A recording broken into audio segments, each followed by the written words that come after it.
On this episode of Travels with Bill, we're looking at Manitoba's worst overpass, seeing the issues and exploring the plan to make it right. We're in Portage, Prairie, and there's lots to see, so stick around. It's been a while since traffic was able to properly use the west side overpass here in Portage. For years, the signs going one way have been covered and part of the overpass has been closed.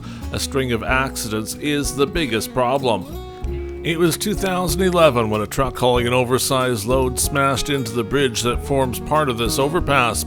It caused damage to the cement. Over the next 10 years, it's been a long wait and several issues as the problem gets addressed.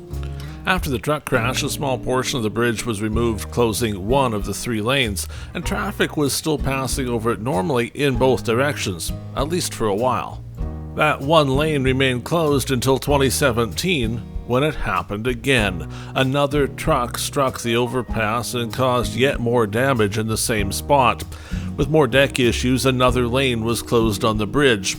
That left only a single lane, so traffic going into Portage had to move over and use the opposing lane. Meanwhile, traffic that had been leaving Portage to go to Winnipeg had to detour starting in 2017. The damage was so severe, the only real solution was to replace the bridge, and that was talked about for a while. Now in 2021, new plans have been drawn up for a new overpass and construction is finally beginning. That's just 10 years from the first accident until the start of construction. It'll be 12 years since the accident before the new overpass is open to traffic. As we fly over, you can see how traffic is using the wrong side of the bridge. That hole was small to start, but now that hole takes up both of the lanes that would have been the way into Portage. Traffic goes across the opposite side of the bridge now and then detours back onto its normal way. The overpass has been like this since 2017, and the locals have gotten quite used to how it works.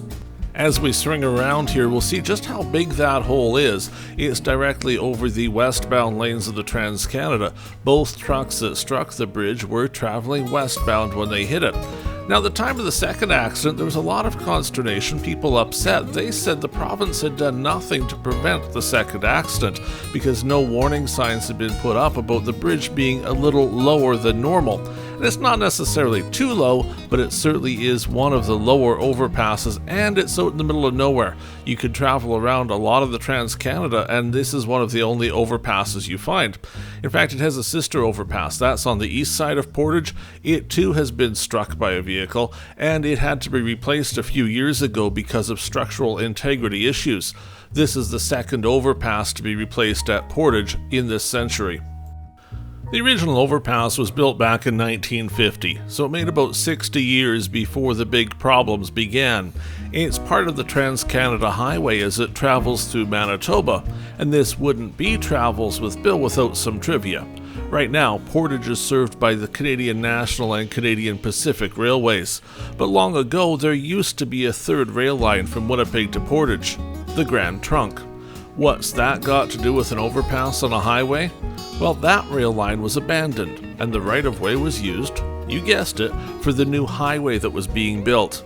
As you travel between Portage and Winnipeg, a lot of your journey is on top of what was once a rail line. The Grand Trunk never made it past Portage Prairie, so when we get to this part of the Transcanada, we're traveling on what was new highway at the time, and that new bridge became part of it in 1950. On the day of our visit, construction was just moments away from getting underway. Now, the first start of the construction program in 2021 is actually due some traffic rerouting. Of course, this bridge is going to be closed, so the traffic going over it has to disappear, but there's another part of the change too. The traffic that would go around the overpass into Portage Prairie also has to be rerouted so the entire site can be worked on. As you see, we're going to wander over here to see the hole. You can see exactly how big it is. Remember, the lanes we're walking on here haven't been used for some time. It was that second accident that closed the second part of it. If you take a look at the side of the bridge here, though, you can see the deterioration at work. There's no wonder the entire bridge needs replacement. The cement's all cracked off already. The rebar is showing and it's very rusted. In fact, when you're standing on the bridge, you can feel it shaking as the vehicles go by, and it shakes a lot more than, well, is really comfortable uncomfortable for being up there. You kind of wonder to yourself, should anybody be going across the bridge? There's a look at the hole from up close of just how big it is. Now, we're not going to get too close to the edge because it is kind of shaking, and we don't want to really fall off and become the next accident scene at this particular bridge. But as you see the car go by there, you can imagine how there used to be traffic on this side of the bridge. Now it has to go on the far side, and then that lane that used to go the other way had to disappear to make this all work. Traffic traveling under it really doesn't notice how much bridge is missing unless they look up at just the right time, but when you stand on top of it, it's easy to see. Now here's a look at the final design of what's going to exist by 2024. The Trans-Canada Highway will go through like normal, but there's going to be a lot of changes to how the current exits and overpass work. Part of that is because there's been some collisions with farm equipment here on the Trans-Canada trying to get across the way. 2 roundabouts are going to be added, one on the east side of the overpass and one on the west side of the overpass. All the traffic going off the Trans-Canada or onto the Trans-Canada here will go through one of those roundabouts, and there's also going to be some changes to the service roads to make it so agriculture equipment doesn't have to go on the main highway. A couple detours are planned as well. The first one is the temporary detour to start freeing up the site. Traffic going off into Portage is going to lose access to the current lane that's there, and instead will take a turn a little sooner and go in. Then during construction, a bigger detour will take place. This will move all of the Trans-Canada Highway traffic away from the bridge so that crews can work there without having to watch out for any vehicles. Construction here got underway in September of 2021, so this view we're looking at now as we fly over is really the last time you'll ever see traffic going across this old bridge. The detours are being constructed into October, and then some new work will begin in November. It's not expected to be open for traffic until October of 2023, and the landscaping won't be done until the summer of 2024. So I guess in a way you can consider this one of the historic episodes of Travels with Bill, because by the time you're watching the episode, this road's already being closed and traffic's not going across it. This, though, is how it was. From 2017 until the summer of 2021, traffic detoured onto the far side of the bridge to miss the big gaping hole across the road. Now that car we just saw is heading off into Portage, Prairie. It was eastbound on the Trans-Canada, and that's how this thing worked. The eastbound traffic could skip across the bridge into the city.